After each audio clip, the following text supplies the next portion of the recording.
Welcome to another Pneuma Now podcast. All right, well, we've established contact with the Fathership, and it is my most sacred honor to remind all of you we live in a two-eye light world. Not twilight world, a two-eye light world. Swirling and vortexing, spiraling dynamics.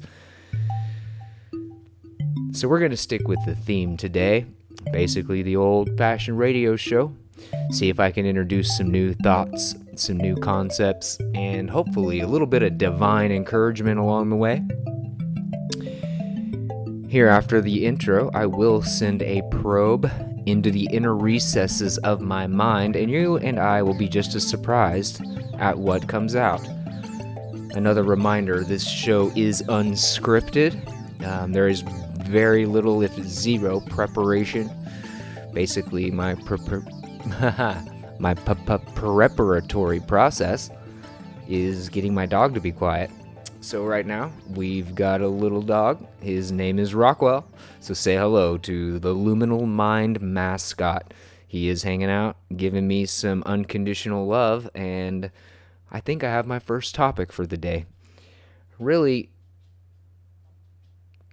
I've had this amazing experience with this little dog, and over the years, I've come to a little idea here, just real simple. We'll do this quick. But I think that, dog is man's best friend. You hear that all the time, but I have a reasoning. I have an understanding that is developed on why that is. I don't think it's any surprise that your animals will give you unconditional love. So obviously, without condition, we are literally speaking of a true love. And this idea that I had was that dogs are really more in the moment. They are more in the now than human beings can be. And so when you have the affection of your dog, you have the affection of your animal, it's an unconditional love that's in the moment. That eternal moment now. It's really all we have. What was that? Kung Fu Panda, somewhere in that movie, it says something along the lines of, yesterday is history, tomorrow is a mystery, today is the gift. And that's why they call it the present, because that's all we have. This very moment now that you are listening to my voice through the airwaves, sending electrons down various trajectories, down transistor roads, and all sorts of capacitance, resistors, tube amplifiers. Electricity is moving. My voice is creating a pressure differential in the air between, thus moving a magnetic coil or a coil of wires across a magnet, thus inducing a 90 degrees phase relationship between the electric and the magnetic currents. Okay, we can get into that a lot later, but it's pretty fascinating, if you ask me, how we can communicate in this new age. It's taken me about 10 years to get to the point where I want to record my ideas on the fly. It's taken me even another 10 years after that, probably, to get really good at this. So again, I welcome all the newcomers to the show. I welcome all the subscribers. I love every one of you. We did make some pretty good moves last week. I think started the week with 130 some odd subscribers. It's over 144 now. I haven't looked at it today, but we are on the move to 1,000 subs. So if you hear anything here that one of your friends, family members, or anyone in your social circle would be interested to hear, or maybe they just need some divine encouragement from a stranger. So yet another concept that's going to move into the podcast today is this whole idea of stranger's therapy. Now, that is a concept my bandmate in 2002, 2003, somewhere in that range, he just kind of taught me this concept, like a lot of times you get advice from perfect strangers and it's actually pretty good advice because they have a distance. They have a different perspective, a broader perspective. I know how it is for me when I've got an issue and I've got something, if it's too close to home, I can't see it. So I just want to encourage everybody here to just look at those deeper hidden aspects of the self, because really, If you're too close to the problem, you really might need some stranger's therapy. So that might be a little bit of a frame for what we're doing here, because ultimately you are listening to a stranger. You might have some familiarity with Richard and my personality, or you might just catch a glimpse. You might have a sensitivity of that energy set. You might feel it, you might sense it. But what we do here is telepathic. Much of the conversation exists in the space between the words, if you can ever get me to calm down. So this is your host, Richard Blankenship, self-proclaimed guru of three. Yes, I said it, and I'll say it again. I am the triple guru from Kansas, and if there's one thing I know, it's that we are all hopelessly unwise, collectively stupid, and culturally amiss. But the good news is, your life doesn't have to be hopelessly unwise. Your life does not have to be collectively stupid. And culturally speaking, you get to make the choice on the decisions you make, the people you invite into your inner circle, the content that you chew on and burn on, the studies, the books, the conversations you decide to have. Another friendly reminder, we are always in choice, okay? Don't ever forget it. So a luminal mind rejects the victim mentality, but at the same time, we must acknowledge the lessons learned. We turn our tests into testimonies. We turn the lessons into blessings. And we're going to go out there and have an impact on other people's lives. And that happens one person at a time. I see a lot of people out there, and I was one of them. Make no mistake about it. I was one of these people who really wants to change the world, and it took a really good realization, an epiphany moment that we don't do that. We never do. We never can. You can have an influence. You can have an impact, but unless you're already in the upper tier, a social influencer, the only thing I'm looking to do is improve one life at a time, one conversation at a time. If you and I find each other in the same room, you can be sure you've got my undivided attention. You've got my listening ear, because you probably have something to teach me. And with that, I'm going to have to go calm down the dog. He's getting a little stirred up. He can hear the energy in the room as we get this show under control and under wraps here. So we'll be right back after a quick break. You know how we do. We're going to go listen to some songs just real quick. Not real sure what we're going to bring in, but I'm sure you'll like it.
we're back. Check, check. Hope you enjoyed that little break.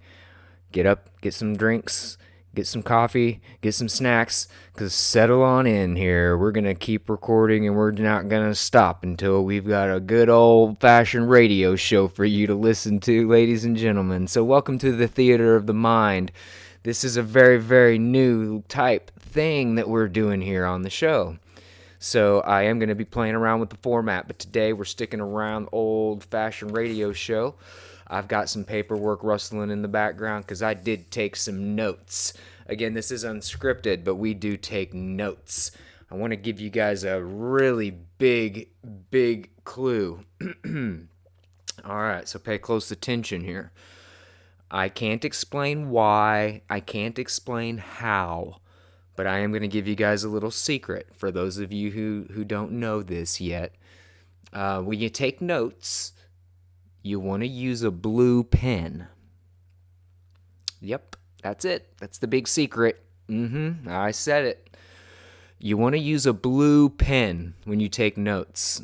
Really, your first point of contact, my point of contact with note-taking is always the idea originates in the mind. I think it out for 2 seconds before it's already planning on getting it on paper, physically, pen and paper, from head to hand to eyes to head, from head to hand to paper, from paper through the eyes back through the head, and then you cycle it through the heart.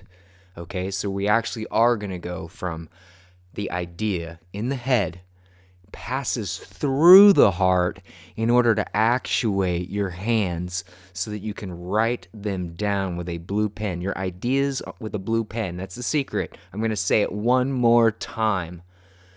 The secret for taking notes is to always use a blue pen for those most important items.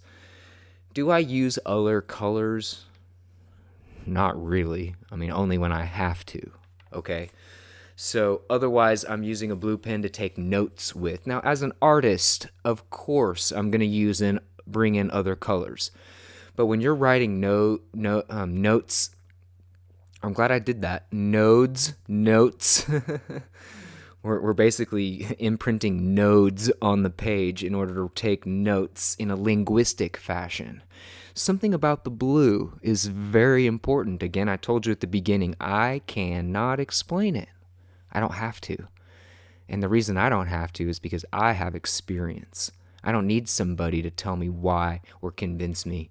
I've been using the trick of the blue pen for about 4 years now, and I'm telling you, there's a secret here.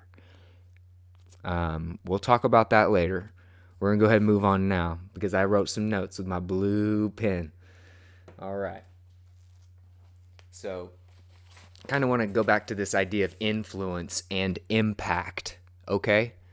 So, obviously, a lot of us out here are trying to change the world, right? But we don't do that on our own. It's not that we can't change the world. It's just highly unlikely that you're going to be able to do that on your own. And that's why it's increasingly important for us to form strategic alliances, to forge strong relationships built on trust, and finding people who want to pursue the same mission goals, even if they're similar. Okay, and I'm on that journey. I want to have a greater impact, but I have to find out where that is. So right now, we just start with step one. The step one for me is getting my voice out on the airwaves. Okay, this is a telepathic kind of thing. And I'm going to keep bringing in the telepathy. I'm going to keep talking about these things that really a lot of people would steer clear of. I'm actually most happy to talk about some things that people don't understand. Not because I understand them myself, but because I do believe, as a deep thinker, I have something to add, something to consider, because the things we're trying to wrap our heads around in this world, they are beyond our ability to comprehend, really. But together, we can change the world. Together, We can close in on this understanding of what is really happening in this realm, whatever you want to call it. I'm hearing that a lot of people start calling it a realm now, and I'm okay with that. I'm not the type of person who really understands anything but what is right in front of me. So I don't go out making all these crazy assertions about this, that, or the other thing, acting like I know something that I don't. Okay, I will correct myself. I will stand corrected. But when I start giving my lesson plan, when I start doing my presentations, which is going to take a little while for me to get up to speed with my tech and how I'm actually going to present, but I am working on some of those presentations that really do have the capacity of changing the way you perceive the world around you. A lot of people are going to just immediately reject the information I bring forth, and I welcome that. If somebody comes here and they don't understand the layering, the levels, the deep contemplation that I've gone through to arrive at this place, it's okay. Everybody's on their same path. I'm not asking people to believe me. I'm not asking people to follow me, anything but. I want to make it really clear on this channel what this is. This channel is an invitation for you to take the information at face value, run it through your own levels of discernment and discipline, and then it gives you a chance to cast a vision for your own life. And that's what I'm doing. I'm just took a route to go, okay, I'm going to cast that vision and I'm going to let other people in on it a little bit at a time. Now, there is kind of a law or a rule when you do make decisions and you are putting plans into motion. It's not always the best idea to go talking about those plans. And I'm going to tell you why. It's not that you shouldn't be excited about your plans and what you're setting up and what you're attempting to achieve, but the moment you voice them to other people, their doubt, other people, their judgment will infringe on some level. It will infringe on your energy set, and if it gives you 1 ounce of doubt, that's enough to ruin your plans. So truly, if you're going to speak of your plans of the future, the best thing to do is to have a tight-knit group of people who believe in you. They are on Team Richard. They are on Team Joseph. They are on Team Amy. Okay? You need to identify the people in your life who are on your side. And I mean the ones who are really there. You might not have any. There was a time in my life I look around and I send the probe into my mind and I'm like, who's on Team Richard right now? I mean, there was a time where I could say my grandma was on Team Richard. My mama was on Team Richard. My daddy was on Team Richard. But that daddy team was more of a conditional team based on performance, based on expectation, based on, is my son going to end up being the person I want him to be? And so, again, more of my story will develop on this channel, okay? Part of my story is that I'm adopted. And so my relationship to mother and father figure is different. And I do think it's important that I state that for the audience, because it probably does give me a different level of perspective. And let me tell you why that's going to help you. So my perspective from a very, very young child, I'm talking 4 years old here. I was adopted at 4. And what that did for me was amazing. I got a great home, wonderful parents, wonderful life. Nothing to complain about, really, nothing. If I complain, it's going to sound dumb. I had a great childhood. What I didn't have was a real connection with my family. So that part was rough. But anybody that looks around my life and takes pictures on the outside looking in, everybody that would take stock of my life, well, look where you ended up. You got taken away from this awful situation and you got transplanted. Somebody else made a decision about the trajectory of my life at a very early age. And that decision stripped me from my biological heritage. I have zero, and I mean zero, knowledge of my biological upbringing, the historical relevance, nothing. I literally am in the dark. But there's an amazing power that this life has given me, because I do understand the power to decide, the power to forge your own path in this life according to your standards and nobody else's. You know what success is? Success is whatever you decide. I get to define my level of success in this world, not you, not him, not her. So think about that. Really, think about that. You literally wake up every morning with a brand new opportunity of life. Every morning you wake up is 100% new life for you. It's your choice if you're going to wake up tomorrow morning carrying the baggage from last week through your day. That's your choice. But people like me who have zero knowledge of my past, it's a blank slate. But the power of that is that I can create a blank slate of the future and go design my life without worrying about anybody's level of expectation. Because I truly don't give a fuck what anybody thinks about my plans for my life, for what I consider a level of success for me. And there's power in that. And it took me a long time to get here. But from a very young age, I understood that I was going to have to define myself.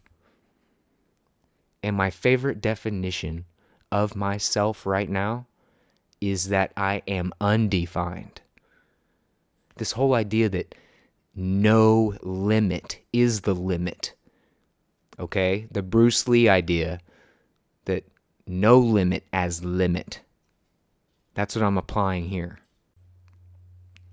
So as a being who defines myself as undefined, what does that do for me? That opens up a whole world of possibilities, doesn't it? A whole amazing world of possibilities just opened up before me in my mind. And then it's up to me to actualize, to take action based on how my vision is casted in front of me.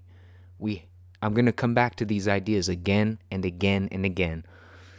So just realize with your real eyes that I am seeding this conversation with a lot of words, a lot of phrases that you're going to hear over and over again.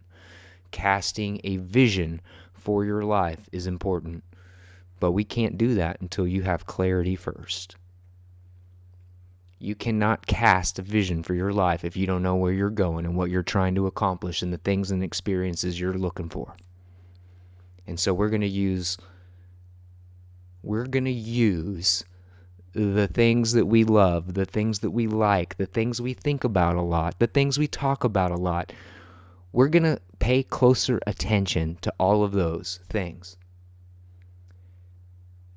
And for me, when I wake up, my entire day is undefined. But I still have a routine. I take action that would look like I'm inside of a definition. It looks like I'm very structured. It looks like I'm very disciplined. Oh man. If it looks like that, that's great. But I'm anything but disciplined. This podcast here, the Pneuma of Now podcast, it's an idea that's been in my mind for years and years. But we're finally doing it. You have to take action. How many podcasts just vanished into the ether because I just never hit the record button? And that's really kind of the next thing I wanted to mention, and probably kind of the last little piece of this podcast today. But this little part is just about the power of your voice. So whether you want to do a podcast and record your thoughts for other people, I still think this practice is highly valuable because so many people would be cringing at your own voice. When people play back a recording of their own voice, what happens? Oh my gosh, I sound like that? You can't, oh, I don't know, oh my gosh. Stacy, did you hear that recording? I don't sound like that, do I? You know you do, Stacy. You know you sound like that. Well, how do you sound? How do you want to sound? Do you want to change the way you sound? Do you want to speak in a higher register? You want to get excited? Or, I mean, are you really trying to home in on some stuff and really get in there? Okay? So, the power of the voice is overlooked as a tool for transformation. If I was to challenge any one of you listening today, it is to simply find a way to record your voice, talking for a few minutes at a time. You start small and you build your way up. Awful lot like meditation.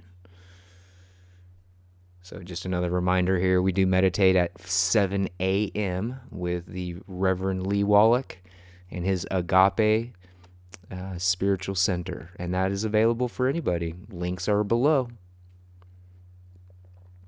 We meditate at 7 a.m. Central Standard Time every single day. The work we do there is cumulative. And so is the work with our self-talk.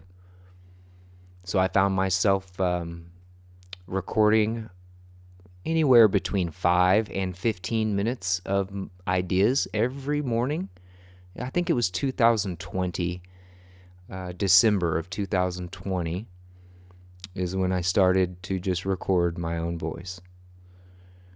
I have these amazing little digital voice recorders, but what I don't have is like a professional studio to make sure the audio comes through exactly perfect quality, right? So over the years, I've just tried to upgrade one little thing at a time. I think the last episode I said this, you don't have to learn everything overnight or all at once. A luminal-minded individual wakes up every morning and decides to learn one new thing every single day.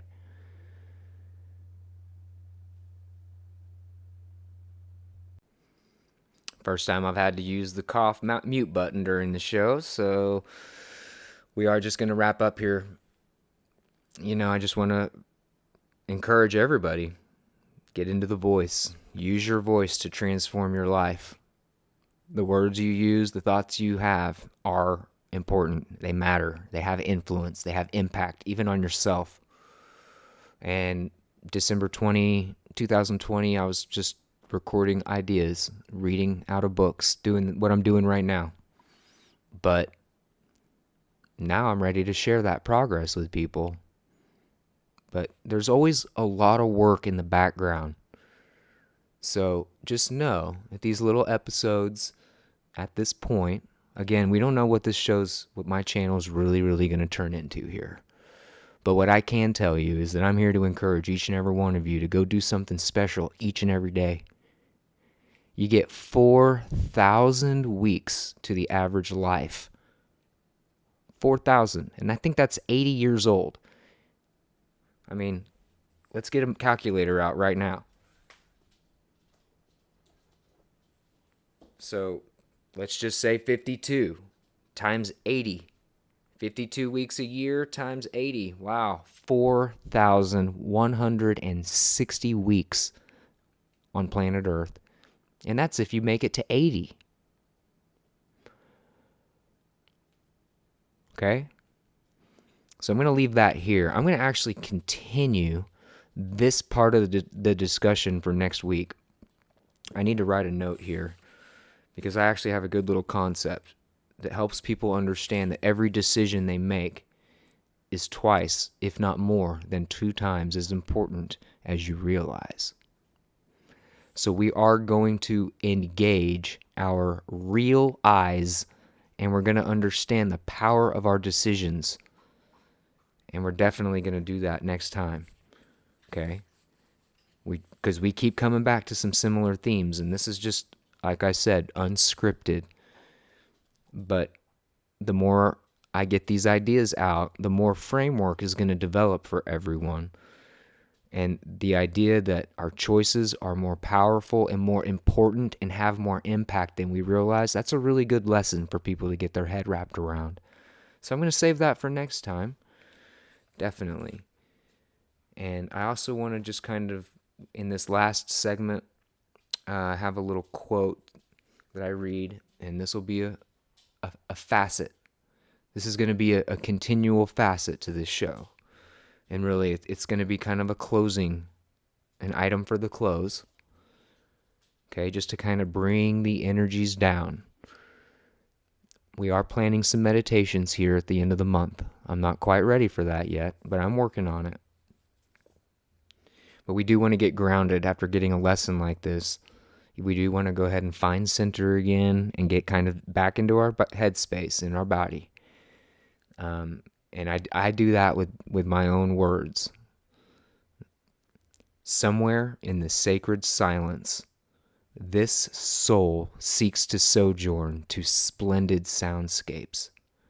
Basking in the shifting sands, my solitude stands with all of you in resplendent light. So that's something that kind of got this whole luminal mind operation started. That's a quote from 2016. I've talked about it before. I'll talk about it again. You know, another thought I want to mention here that will come back in. With a big enough lever and a fulcrum on which to place it, you can move the world. The lever is love. The fulcrum is you.